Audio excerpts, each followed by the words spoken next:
No ar, Um Pouco de Sol, um programa da comunidade cristã Metanoia em Araçoiaba da Serra. Uma hora inteira de estudo bíblico, meditação, boa música e muito mais para a sua, a minha, a nossa elevação espiritual. Eu quero entregar minha vida em tuas mãos e quero sentir que contigo já posso ser a luz que vem a brilhar para todos que querem sentir. Muito bom dia, aqui é o pastor Ezequiel. Dia 18 de dezembro, uma semana antes do Natal.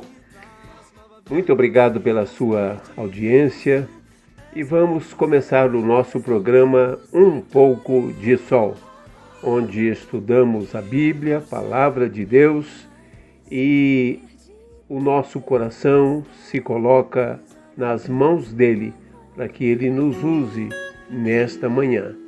Que Deus te abençoe.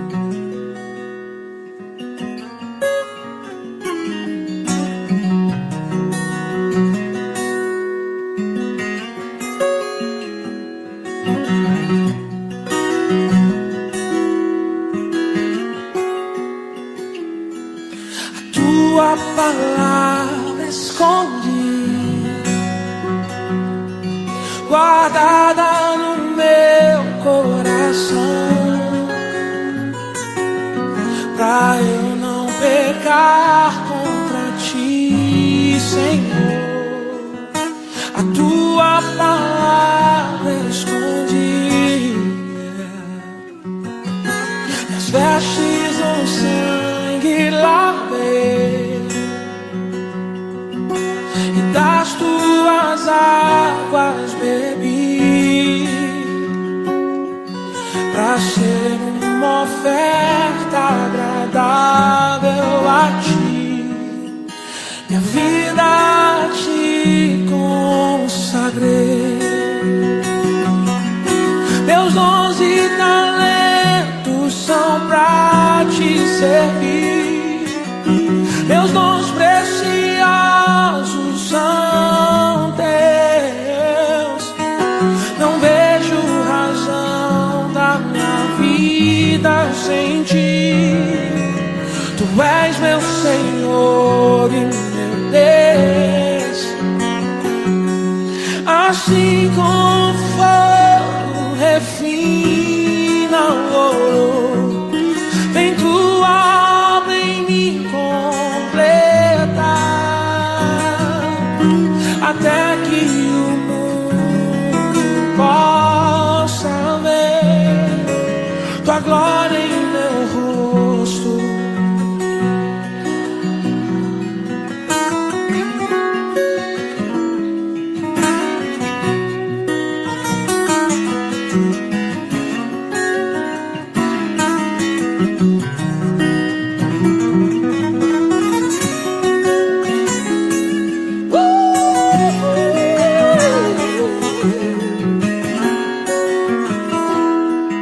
A tua palavra escondi, guardada no meu coração, pra eu não pecar contra ti, Senhor. A tua palavra escondi, as vestes no sangue lavei, e das tuas águas eu bebi, pra ser uma oferta agradável a ti. Minha vida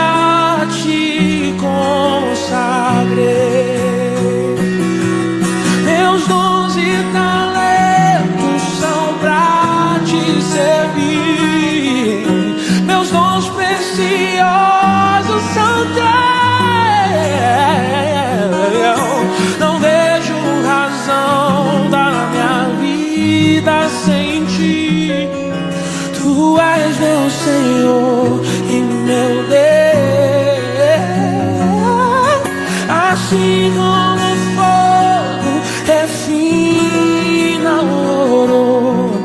Vem tua obra em mim completa, até que o mundo possa ver tua glória em meu rosto brilhar, até que o mundo possa ver tua glória em meu rosto brilhar.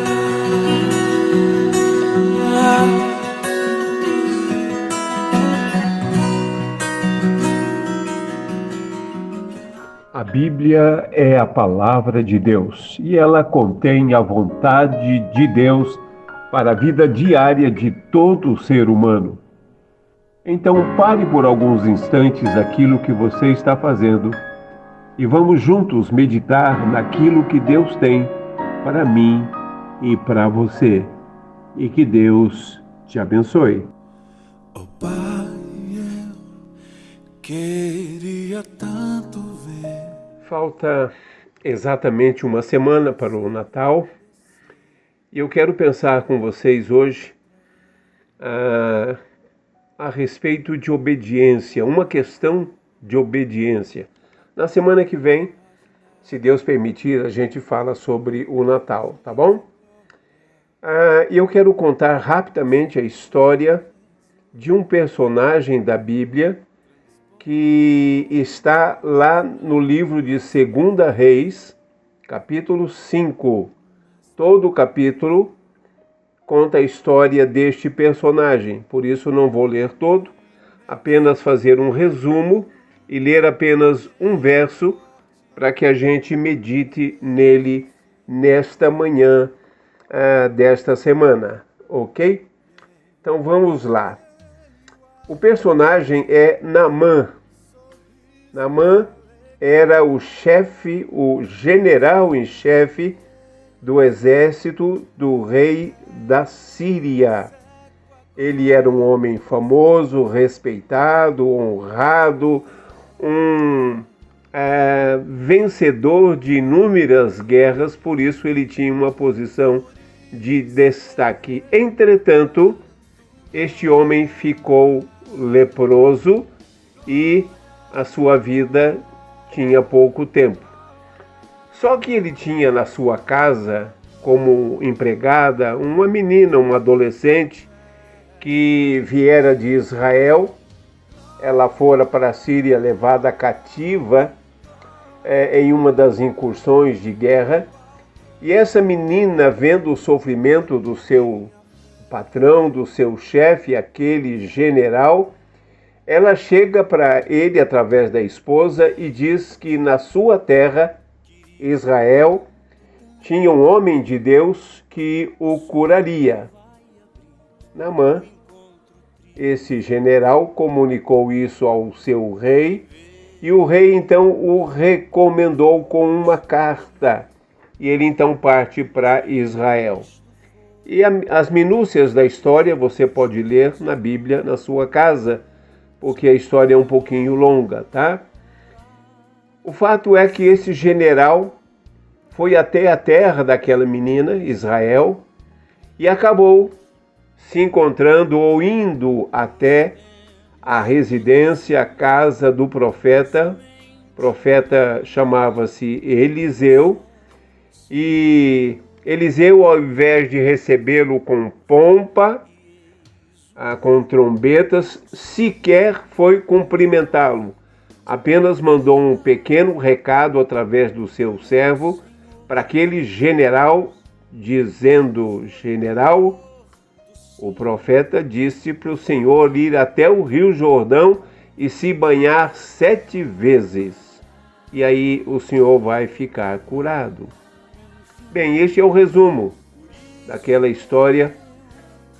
E para que você possa entender a mensagem principal de toda essa história, eu quero dizer 2 coisas iniciais para depois a gente entrar um pouquinho mais a fundo nessa história.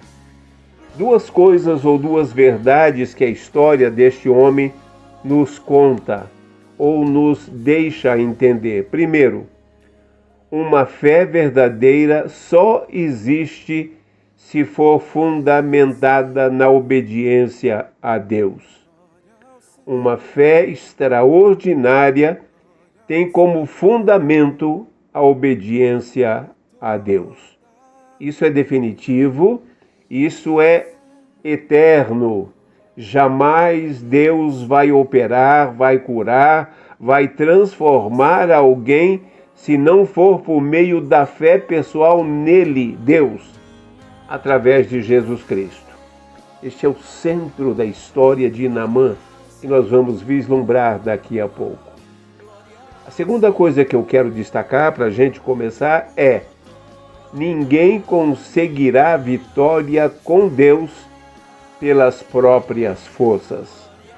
Naamã era um general, era famoso, era poderoso, era rico, mas sofria de lepra e por isso buscava soluções com seus próprios recursos, com a sua riqueza, com a sua força. E o texto diz que ele já tinha tentado tudo e não tinha conseguido. Foi através da humildade, da obediência, da fé na direção dada pelo profeta Eliseu que ele experimentou a cura. Por isso, vitória pelas próprias forças não é de Deus. E qual é a mensagem central que a história de Naamã nos deixa? Essa história nos ensina que a verdadeira cura, tanto física quanto espiritual, só vem quando nós reconhecemos a nossa limitação e confiamos plenamente na direção de Deus. Fé e obediência são as duas coisas que abrem o caminho para o milagre. Mas como é que eu sei que o grande general obedeceu? Eu vou ler alguns poucos versos. Veja o verso 9 em diante, diz assim: Naamã com seus cavalos e com seu carro parou na entrada da casa de Eliseu. Eliseu era o profeta. Então ele mandou um mensageiro dizer, o profeta, né? Eliseu mandou um mensageiro dizer: vai, lava-te 7 vezes no Jordão e tua carne te será restituída e ficará limpa. No entanto, Naamã, sentindo-se insultado, ele era um homem famoso, né? Retirou-se reclamando. E ele dizia: eu imaginava que este homem viria receber-me pessoalmente, invocaria em pé o nome do Senhor, o seu Deus, moveria a mão sobre as feridas e me curaria desta enfermidade horrível na minha pele. Porventura os rios de Abana e Farfar de Damasco não são melhores do que todas as águas de Israel? Não poderia eu lavar-me neles para ficar curado? E voltando as costas, retirou-se indignado. Só que depois os seus assessores foram até ele, conversaram, né? E ele acabou aceitando. E no verso 14, nós encontramos: então Naamã aqueceu, desceu ao Jordão, mergulhou 7 vezes conforme a orientação do homem de Deus e ficou completamente curado. Sua pele tornou-se sadia e limpa como a pele de um menino. O que é que nós temos aqui? Simplesmente ele obedeceu. Ele foi até o Rio Jordão e mergulhou 7 vezes. Você imagine um general, 7 estrelas, né? Ou 5 estrelas, entrando e saindo da água até se sentir curado, e a multidão ali olhando, vendo o que ia acontecer. Foi isso que aconteceu com Naamã. Eu e você, todos nós, enfrentamos dificuldades, limitações, enfermidades, problemas, situações difíceis, finança não suficiente. Naamã era forte, poderoso, além de muito rico. Todavia, nada disso estava resolvendo a situação dele. Ele estava leproso e naquela época não existia cura ou tratamento para a lepra. A história de Naamã mostra que por mais fortes ou importantes que sejamos, só Deus pode nos dar cura completa. E a fé e a obediência à sua palavra são o único caminho para a mudança, para a transformação.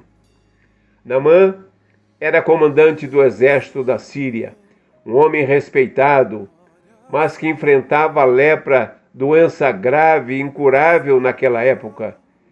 Uma simples menina cativa de Israel falou sobre o profeta e sobre Deus. E aquele homem foi atrás de buscar a sua cura. Ele buscou ajuda, mas por ainda não ter fé suficiente, ele esperava algo grandioso, imediato, um espetáculo. Em vez disso, Eliseu apenas mandou que ele mergulhasse no rio 7 vezes. Após vencer a resistência, após vencer o seu orgulho, Naamã obedeceu e por isso foi curado. Eu chamo sua atenção para mais um fato. O profeta mandou que ele mergulhasse 7 vezes. Não uma, nem 2, nem 3, mas 7. Sem nenhuma preocupação com o simbolismo do número 7, que não importa aqui agora, a ordem foi simples e até humilhante. Vai e mergulha 7 vezes no Jordão. Está lá em 2 Reis, capítulo 5, verso 10. O profeta sequer saiu à porta para falar com o grande general. Apenas mandou um recado pelo seu empregado. O orgulho de Naamã foi grande demais, que quase o impediu de obedecer. Para ele parecia absurdo mergulhar em um rio comum, pequeno, sujo, quando havia rios maiores, mais profundos, mais limpos, mais belos lá na sua terra. Mas o que a Bíblia está dizendo é que a cura não estava na água. A cura estava na obediência ao Deus vivo. A questão toda se resume em ter humildade suficiente para reconhecer que Deus é todo-poderoso e obedecer aquilo que Deus quer de forma total, absoluta, sem titubeios. Se ele mergulhasse 6 vezes, 5 vezes, não ficaria curado. Teria que ser obediência total, absoluta, 7 vezes. Ao obedecer a palavra e mergulhar 7 vezes, Naamã não apenas lavava o seu corpo, mas também quebrava o seu orgulho, reconhecendo que a vitória vinha de Deus. E ao sair do 7º mergulho, sua pele estava limpa como a pele de uma criança. É preciso que a gente entenda que qualquer processo de cura com Deus, tanto física quanto da alma, tem que ser assim: humildade, fé, obediência. Fora disso, não há cura. Deus chama a todos a que deem passos através da fé e da obediência.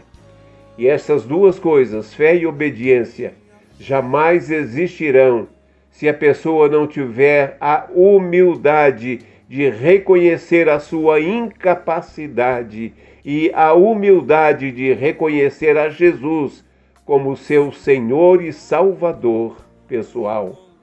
Quando a pessoa confia na palavra dele experimenta restauração completa. Naamã era poderoso, famoso, rico, respeitado, vitorioso como general. Ele acreditava que sua cura se daria de forma fantástica, rocambolesca, grandiosa, com gestos teatrais do profeta. Entretanto, Deus escolheu outro caminho, o da simplicidade, o da humildade, o do quebrantamento humilhante de um homem poderoso. Mergulhar 7 vezes num riozinho sem fama e sujo do lugar. Isso aparentemente era humilhante. Entretanto, este fato demonstra ou demonstraria fé e obediência ao Deus vivo. O milagre não estava na água suja daquele riozinho. O milagre não estava no poder do profeta. O milagre não estava no fato de ser na terra de Israel. Mas o milagre estava na fé e na obediência à palavra de Deus. E isso não muda, não mudará jamais. O orgulho de Naamã quase o impediu de viver o sobrenatural. Mas quando se humilhou e confiou, ele experimentou o impossível. Sua pele foi curada. Mas esse não foi o maior milagre desta história.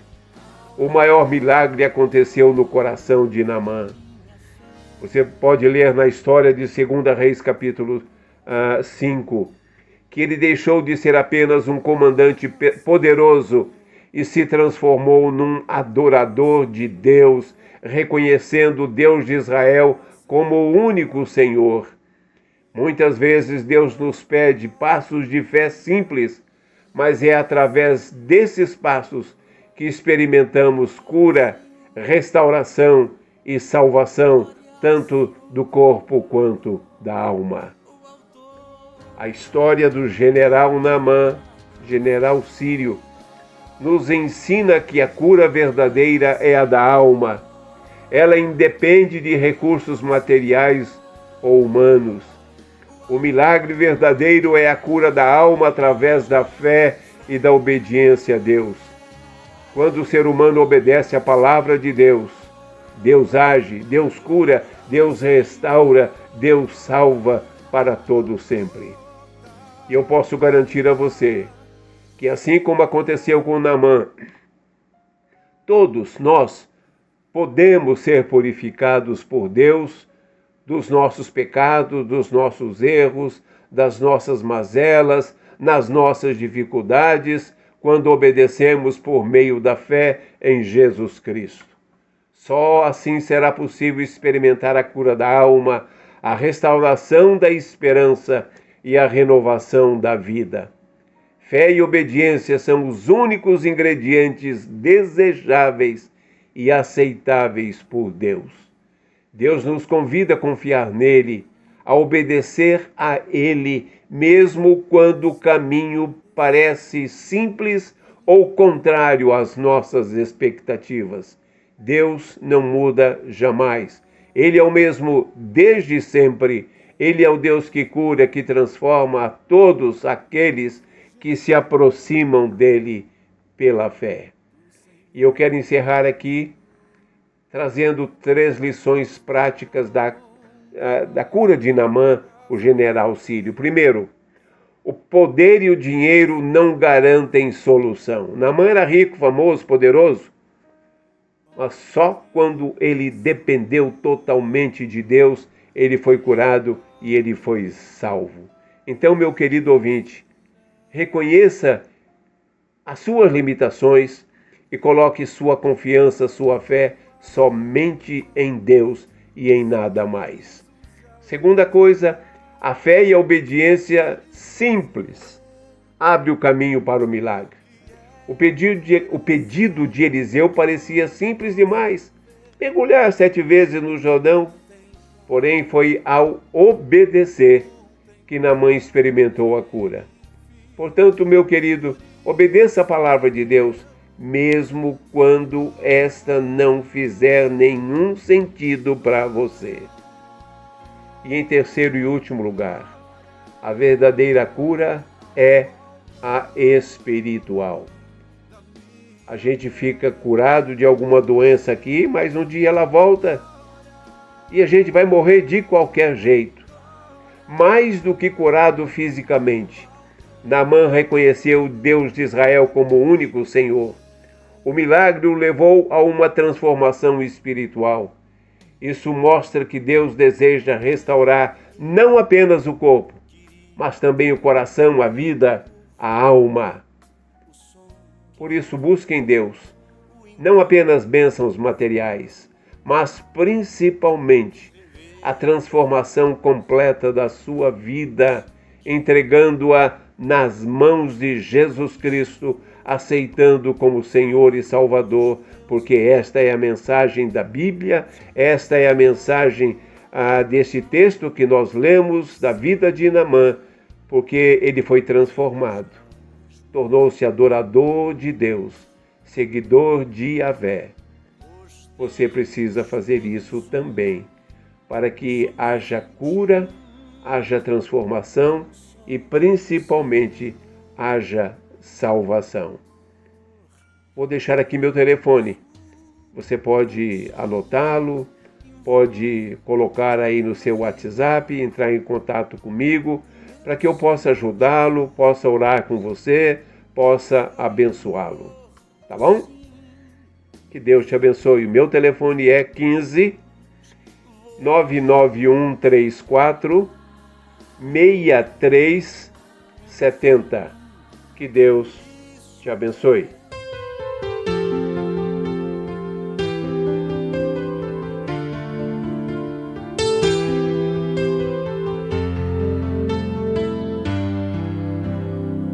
Somente por tua graça eu me achego a ti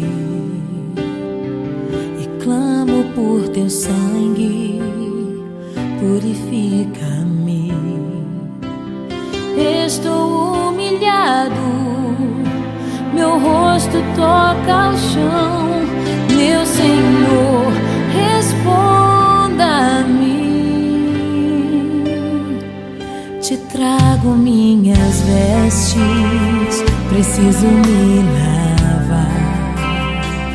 Te mostro minhas feridas, tu podes me curar. A dor do meu pecado consome meu coração, me enxuga as lágrimas. Me lanço aos teus pés, me prostro ante a ti. Eu sei que tens um bálsamo, Senhor. Tua cura, teu favor, tua graça, teu perdão, teu sangue derramado sobre mim. Purifica-me, restaura-me, Senhor. Eu quero voltar ao primeiro amor. Te trago minhas vestes, preciso me lavar. Te mostro minhas feridas, tu podes me curar. A dor do meu pecado consome meu coração, me enxuga as lágrimas. Me lanço aos teus pés, me prostro ante a ti. Eu sei que tens um bálsamo, Senhor. Tua cura, teu favor, tua graça, teu perdão, teu sangue derramado sobre mim. Purifica-me, restaura-me, Senhor. Eu quero voltar ao primeiro amor.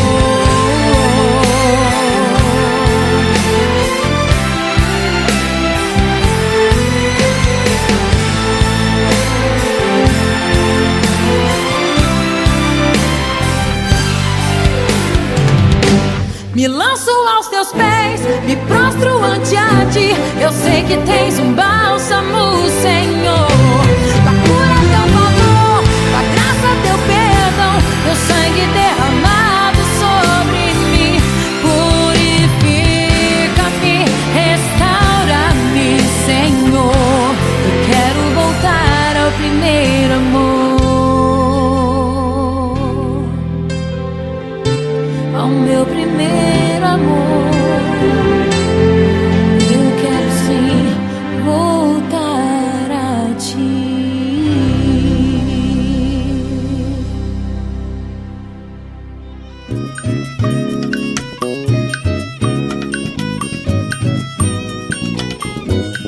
Todo mundo tem dúvidas sobre algum texto ou assunto da Bíblia.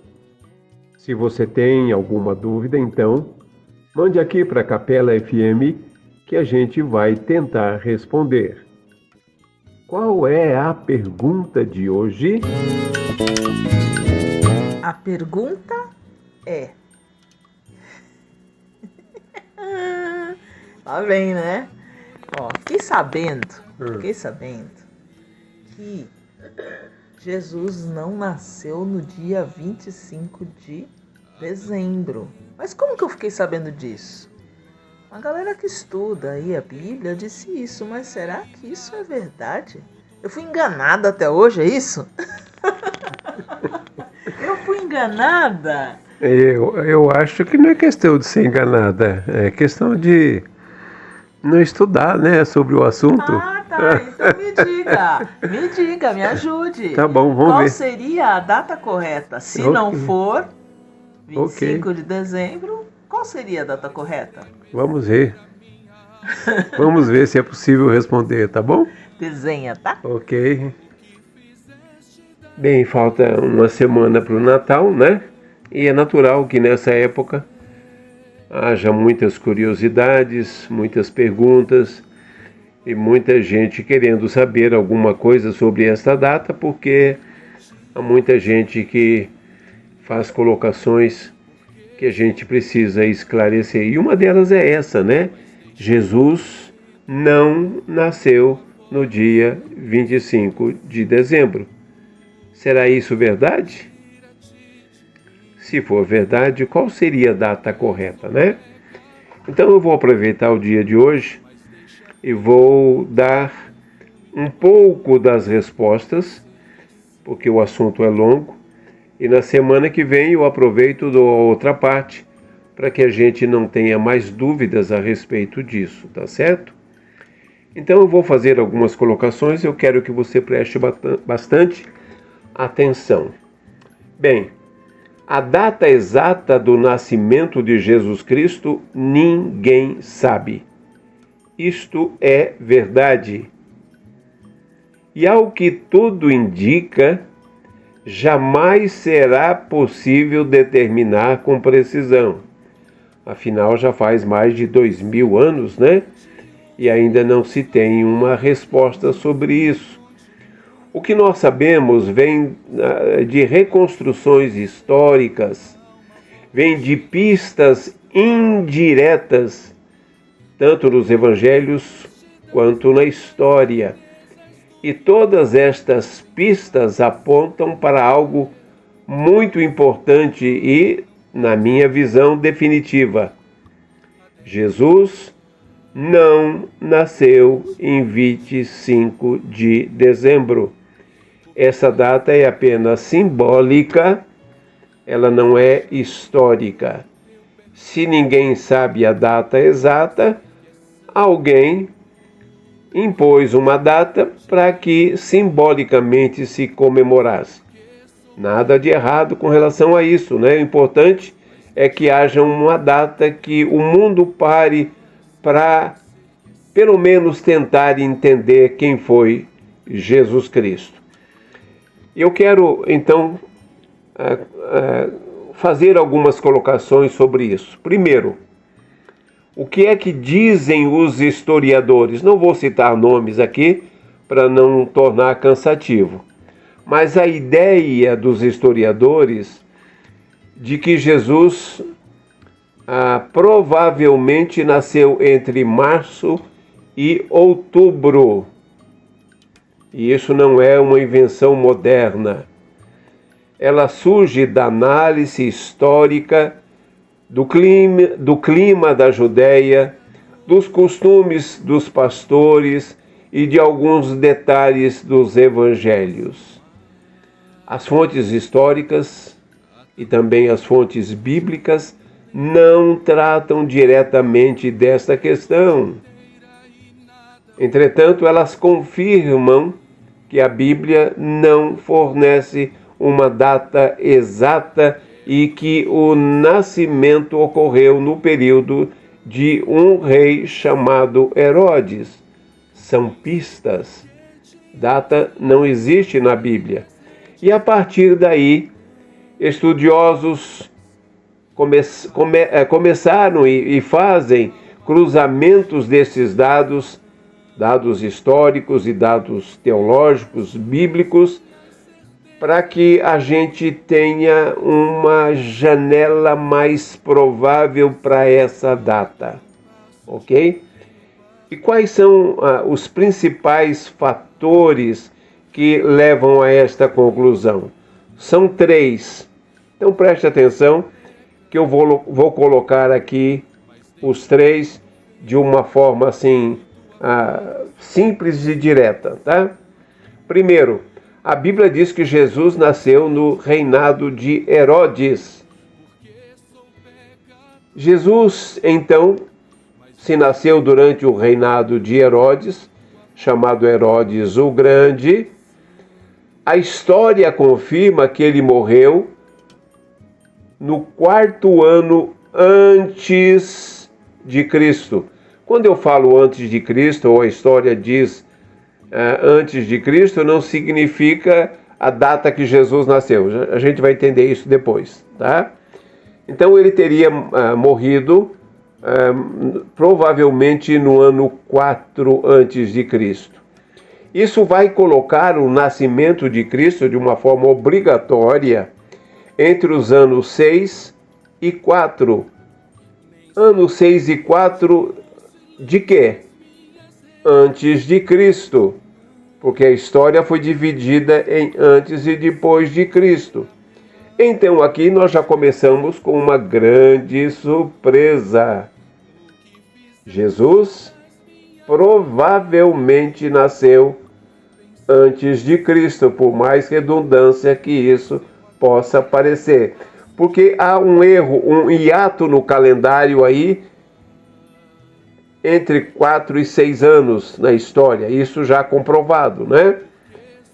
Mas isso não invalida o nascimento de Cristo. Então a primeira coisa é o reinado de Herodes. A segunda coisa, a Bíblia traz o recenseamento, lá mencionado pelo evangelista Lucas. A Bíblia diz que o recenseamento citado no Evangelho de Lucas não tem data, ou seja, ele não traz a data. E historicamente é difícil de datar. Alguns estudiosos sugerem que pode ter ocorrido por volta do ano 6 a 8 antes de Cristo, né? 6 a 8 antes de Cristo. Por que pensam assim? Os recenseamentos romanos eram feitos em épocas de clima favorável para facilitar os deslocamentos. Não há registro histórico de nenhum recenseamento na Judéia no tempo do frio, no inverno. Lucas menciona que José e Maria viajaram para Belém por causa desse recenseamento. E nós sabemos que a viagem de Nazaré a Belém, que fica a cerca de 150 quilômetros de distância, seria extremamente difícil no inverno, porque naquele tempo não tinha avião, não tinha carro, ou era a pé ou era de animal. Então no inverno é praticamente impossível. Isso reforça a hipótese de que Jesus nasceu num período mais quente, num período primaveril ou até num período de outono, e isso equivale entre março a outubro, ok? Então a segunda coisa é o recenseamento. A terceira coisa é a Bíblia fala que os pastores estavam ao ar livre, e aqui para mim é o argumento mais forte. Lucas menciona pastores cuidando dos seus rebanhos à noite. E na Judéia isso é muito comum acontecer entre março e outubro, que é a época mais quente do ano.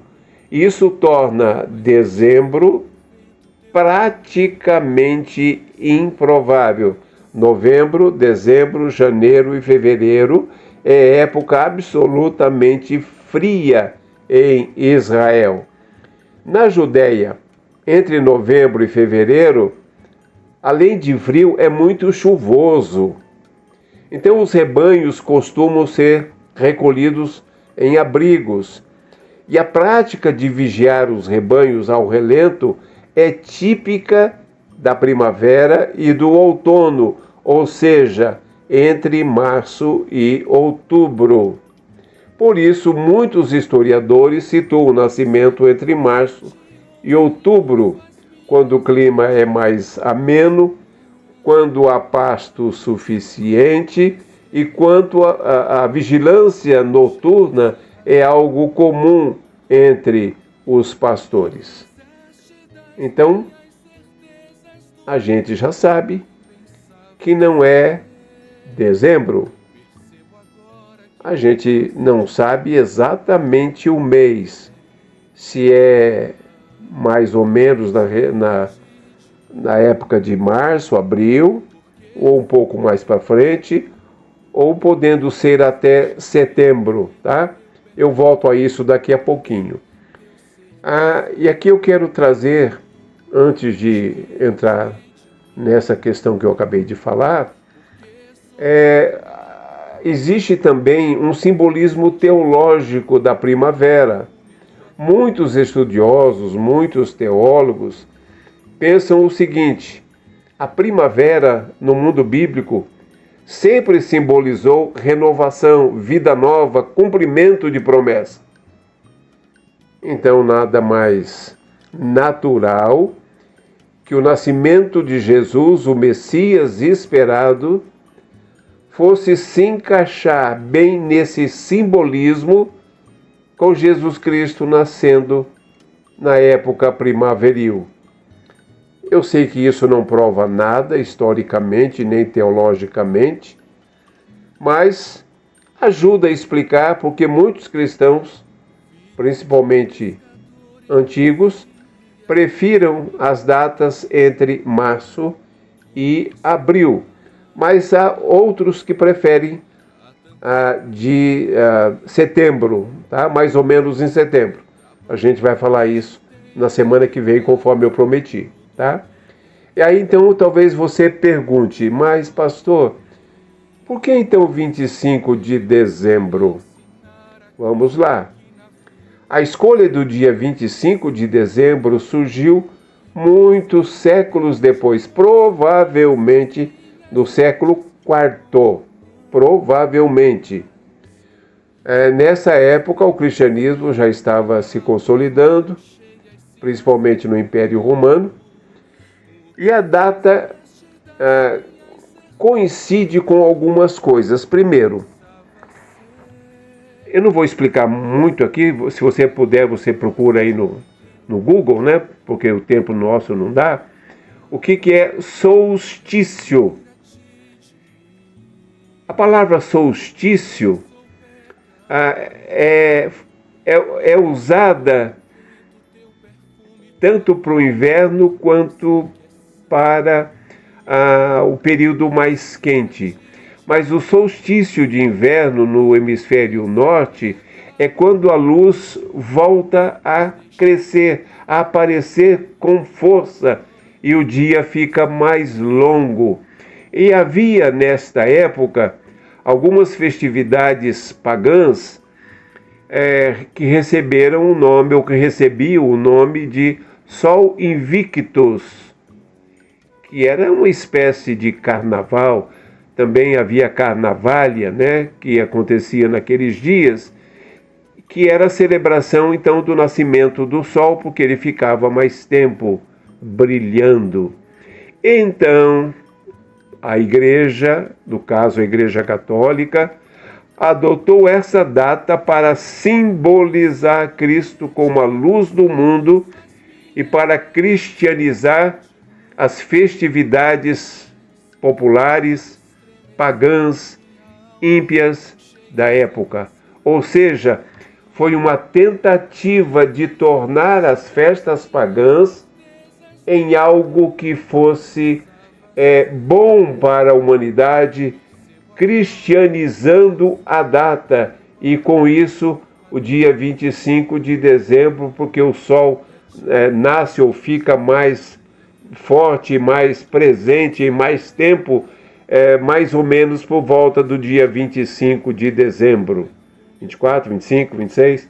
Então foi escolhido o dia 25 como dia para celebrar o nascimento de Cristo, e então cristianizar aquela festa que era popular, mas que era pagã na época, em algo palatável ao cristianismo.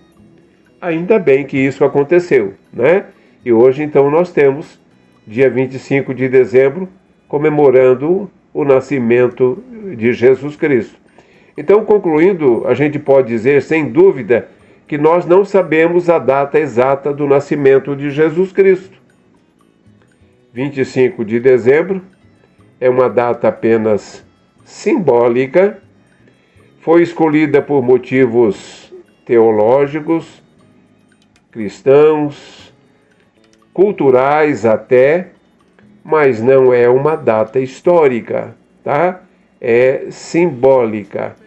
E a maioria dos estudiosos sugere que Jesus nasceu entre 4 e 6, ou melhor, entre 6 e 4 antes da data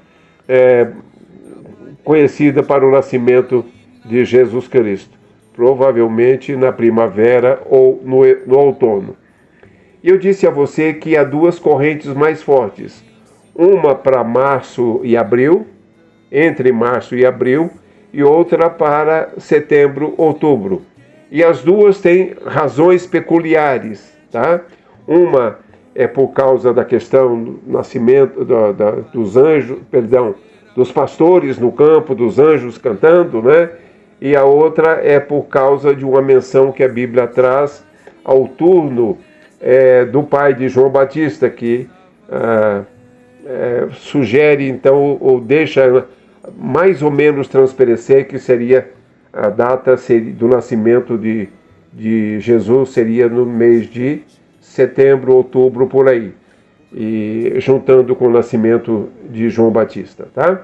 Então, nós vamos pensar essas duas coisas últimas que eu disse na semana que vem, tá? Então, esteja conosco, que a gente vai tentar esclarecer essas duas datas, e você escolhe aquela que você entender será correta, porque não há nenhum pecado nisso, porque ninguém sabe a data exata, e aprove a Deus que ninguém soubesse, até talvez para que isso não servisse de idolatria, mas o fato é que Jesus nasceu um dia, nasceu por mim, por você, para que ele pudesse dar a sua vida por nós, e nós só temos que nos alegrar com o nascimento de Cristo, mas também com a sua morte e a sua ressurreição.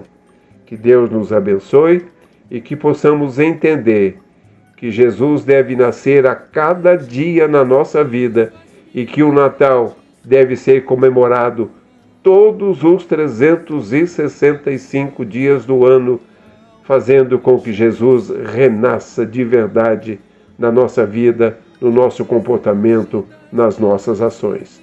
Que Ele nos abençoe.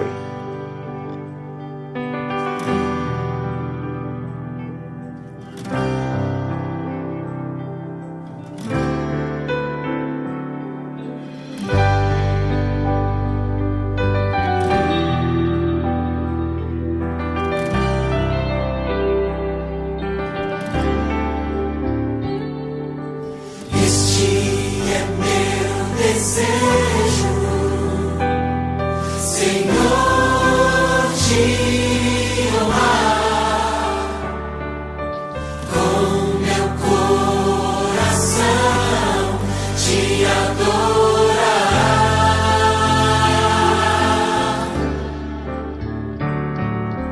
Tudo que há em mim te dá louvor. Só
minha alma. Eu vivo só pra ti, sempre que eu respirar, cada vez que eu acordar, faz o teu querer em mim. Toma o meu coração, e toda a minha alma. Eu vivo só pra ti, sempre que eu respirar, cada vez que eu acordar, faz o teu querer em mim.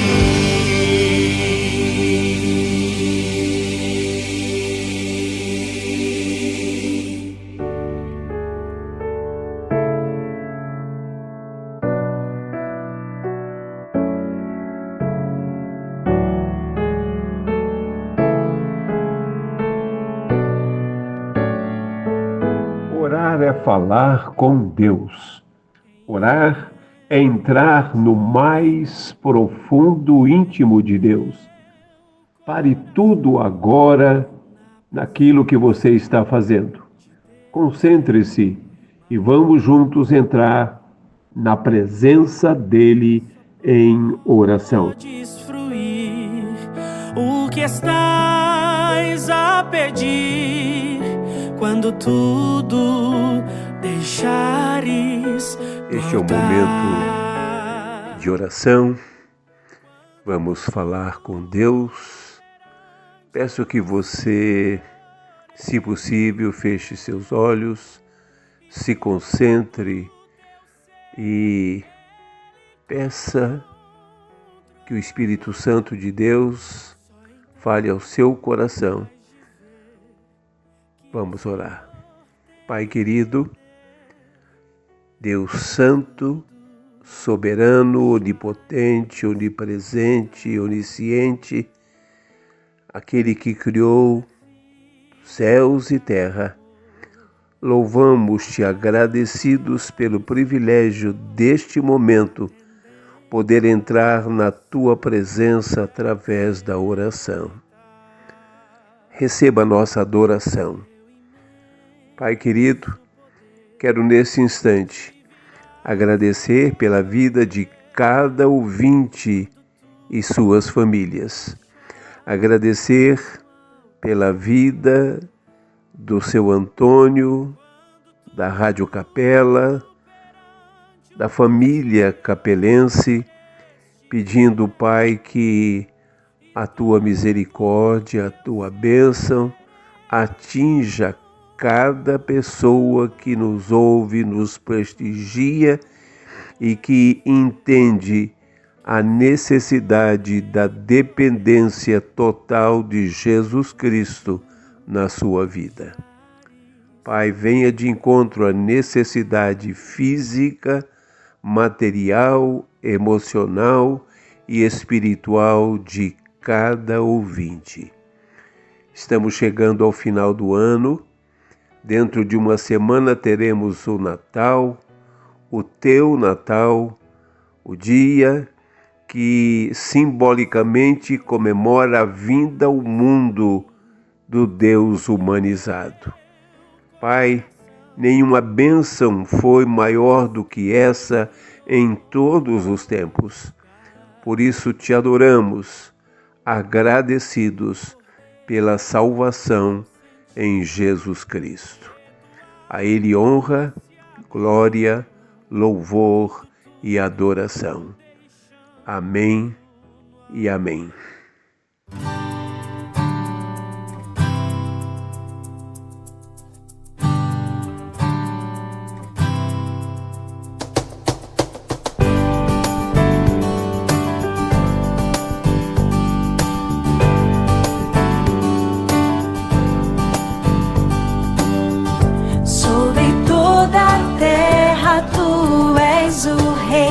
Sobre as montanhas e o pôr do sol, uma coisa só, meu desejo é: vem reinar de novo em mim.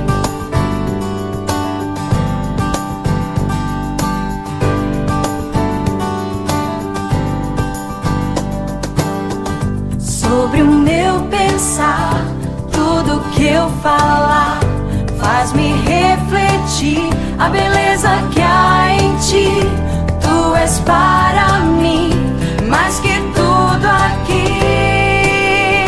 Vem reinar de novo em mim, reinar em mim com teu poder sobre a escuridão, sobre os sonhos meus. Tu és o Senhor de tudo que sou. Vem reinar em mim, Senhor.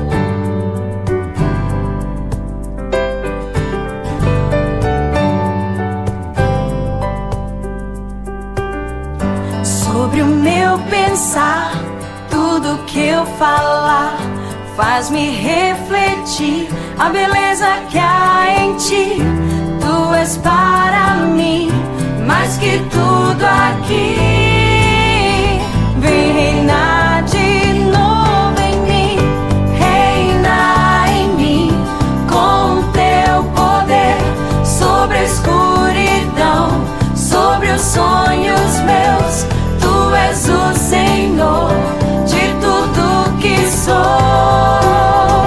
Vem reinar em mim, Senhor, reinar em mim com teu poder sobre a escuridão, sobre os sonhos meus. Tu és o Senhor de tudo que sou. Vem reinar em mim, Senhor.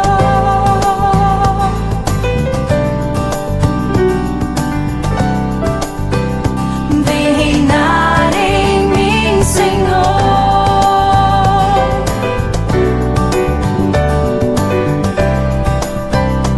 Vem reinar em mim, Senhor. Termina aqui, nesta quinta-feira, o programa Um Pouco de Sol. Foi muito, muito bom mesmo estarmos juntos. Espero você novamente no mesmo dia e horário da próxima semana, aqui pela Capela FM. Que Deus te abençoe, é o desejo deste pastor. E o pôr do sol, uma coisa só, meu desejo é